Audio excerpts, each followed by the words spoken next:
Greetings ladies and gentlemen, GRM Adrian here, welcome back to the channel. Have you heard of Master X Master or MXM? I've been checking out the closed beta for work and something happened that I never quite expected. I started enjoying the gameplay, and that's funny because I don't usually play MOBAs or isometric action games with MOBA mechanics. Essentially, that's what MXM is. It's an NCSoft game that has a dash of MOBA and a sprinkle of isometric action combat. In MXM, you select and play as masters. These are the heroes in-game, personas with original backgrounds, and some of them even come from other NCSoft IPs. You may have seen or heard of them from other MMORPGs under the NCSoft banner. There's Mondo Zax from Wildstar, there's Rytlock from Guild Wars 2, and even the Statesman from the now defunct City of Heroes. Just like other MOBAs, you start with a base set of unlocked masters and can get more by purchasing them from the in-game store using in-game currencies such as gold or SOLs, which are rewarded to you for leveling up your profile or performing well in matches. The rare ones will obviously cost a lot more, but they do go on rotation.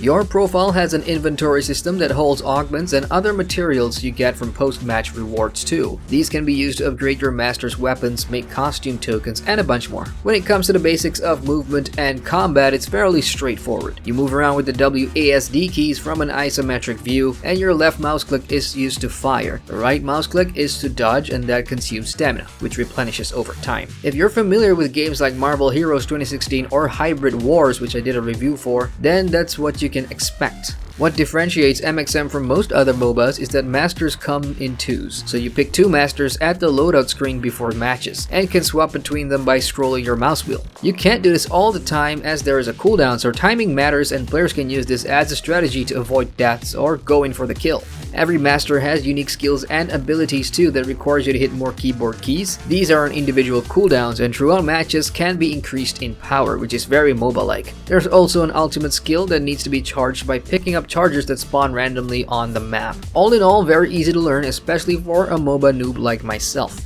Now let's talk about the actual gameplay and what I really liked about it. First of all, there are two game modes. There's Arena for PvP, and this is where traditional MOBA goodness takes place. There's a 3 vs 3 mode, which I absolutely am starting to love. Each 3 vs 3 match lasts for 5 minutes, and the team with the most kills in that time duration will win the match. This mode has given me a lot of fun because it's super fast paced, every kill counts, and the fact that the map is so tiny means that it's constant, non-stop action. I haven't played too many MOBAs, and the one thing I disliked about MOBAs in general was the long, stretched out 25-minute or so duration matches with the lanes and the towers and the destroy the base and all that stuff. I mean, that's all fine, but it's just not for me, so this mode here feels like something I would spend a lot of time in because it's fairly quick. The second mode is the 5 vs 5, which is pretty much old school MOBA. Yes, it has the lanes, it has the towers, the minions, the jungle with the neutral monsters to kill for boosts, and the base to destroy. MXM adds something new into the mix in the form of titans. Every 100 points scored, the team summons a huge titan that pretty much just rolls through everything in its path, and the titan helps out a lot, so it's pretty advantageous to get one as soon as possible. When titans die, players can collect titan shards, which when enough is accumulated can transform them into titans themselves. This will be very helpful for the final push into the base to kill the enemy team off, or saved and used in the last minute for a heroic defense and comeback. I haven't played more than 3 5 vs 5s due to shortage of time, but from what I've experienced, it's very similar to other games that offers the same mode just with a different flavor. Now besides PvP, the second mode available in Master X Master is the PvE stages. Stages are the game's version of a single player campaign mode but offers it in random sequences. At the very beginning of the tutorial, some background story is relayed to you, and the gist of it is that you are preparing to retake planet Earth. So a lot of the stages take place in post-apocalyptic areas on Earth, fighting robot enemies called the Sind.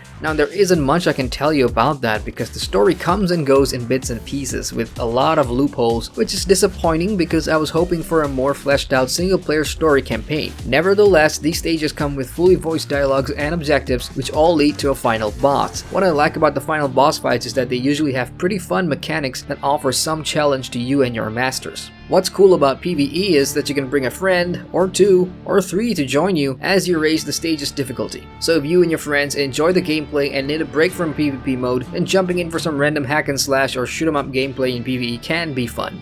And now that I've mentioned friends, yes, there is a social aspect to this game. You can create a guild, and when you go do some PvE or PvP, the results will be shown at the end of the match, where you can measure your final score and match that up against your guild's final score. Another attractive factor for me is the inclusion of MMORPG characters that I've touched on at the start of the video. I think it's kinda cool to be able to play as well-known characters from other games I play, like Rytlock from Guild Wars 2 for example, and see them in action in totally different ways. Having played a lot of WildStar and now Guild Wars 2, there's a lot more potential masters I'd love to see included, such as Commander Durack or Deadeye Brightland, and from Guild Wars 2, maybe more members of Destiny's Edge. As far as presentations go, the graphics and art style is hard to define, but it looks like most other MOBAs out there, I'm afraid. MXM doesn't do a lot to stand out in that regard, except say for the bridge. The bridge is essentially the game's lobby that you can move around in and see all the other players online in the vicinity. It almost feels like a populated hub town in an MMORPG, with vendors to talk to and even a jukebox to cue music from NCSoft games like Aeon or Blade and Soul.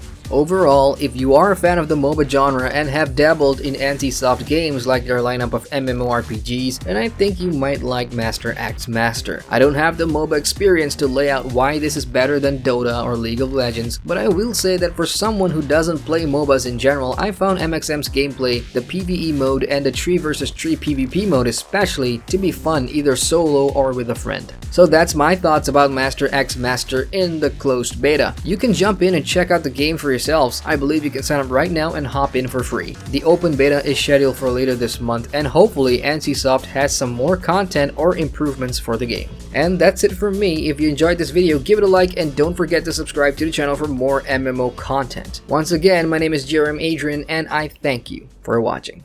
Greetings programs, you have reached the end screen of the video. If you want to subscribe to this channel, click the button in the middle. If you want to watch more videos, click the cards to the left or to the right. Shutting down now.